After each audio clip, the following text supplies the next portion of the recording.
Haleluya, mfaro kwa muri. Indakamira pano ndiri Amai Vemushakabvu. Nowandi wandasvitsa panharaunda pano nonzi Morgan Doboso. Ndoda kutenda zvikuru sei pana Ashton nevandi shamwari yomwana wangu. Vakabatana namafriends ake kugwerengedza mari yokuti mutumbi womwana wangu kwanise kusumuka kubva kuSouth Africa. Ndaya ndisina fungidziro yokuti mutumbi womwana wangu ukawasa kufamba kutekaira kusvika mukati menyika ino ichiberekererwa. Ndinotenda Ashton namai vake vakamira somukono wehondo hwehwai.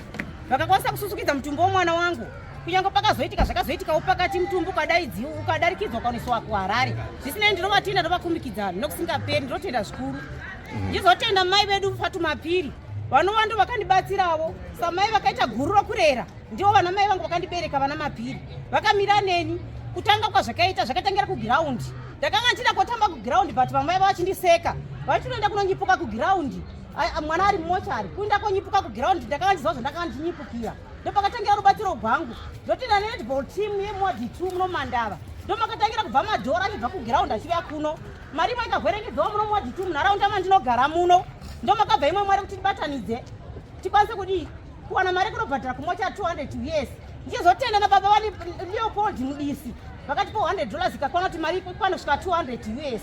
Ndinotenda utekwatekwa ndakafamba nahwo kunyanya kuburikidza samai vanobereka vakava neguru rokurera nokuti mai vakapinda vakanzwa pain yandakanzwa chibara mwana wangu saka vakamira neni. Kechitatu ndizotenda chifambiso chamunoona chimira apa ichi ndiva Dumezweni Mawite Dumezweni Mawite MP Zvishavane Ngezi ndovakandifundira kuHarare ndikanosangana nawo parengi nhasi ndikatora hanzvadzi dzangu dzamunoona idzi ava ndivapiri German vamunoona vakamira apa ndova ndafamba nawo kamuchetina zvanzi yangu ava ndiva mutembo wositemba indidhuve unova mutupo womwana wangu ndova ndafamba nawo chibva kuHarare handina kuHwezha hama dzaMwari ndafamba ndichirya nokumwa ndova nditekaidza kusvika pano ndinovakudza zvikuru vaDumezweni Mawite ndovakandipa chifambiso chokuti mwana wangu ave kuzorora panharaunda pano.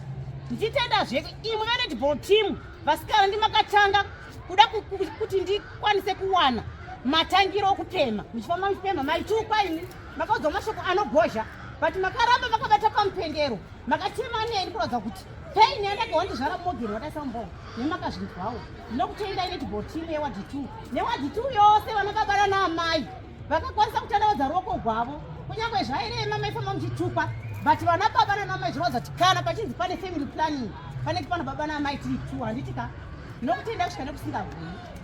Ndichizotendazve hanzvadzi yangu yamunani pano iyi ndoda kugona kuda kwandinotevera vana mai ibva ndovandafamba naisva kuHarare anhu achandavona ndasvika ndikaburukwa panenge zvakanaka ndafamba nomweya kune vasara zvinobva kuti manga muneni pamweya tichifamba ndokusanga ndakwanisa kususukidza hondo yangu iyi kasvika panyika ino ichiberekerera zvinondifadza zvikuru ndinotenda.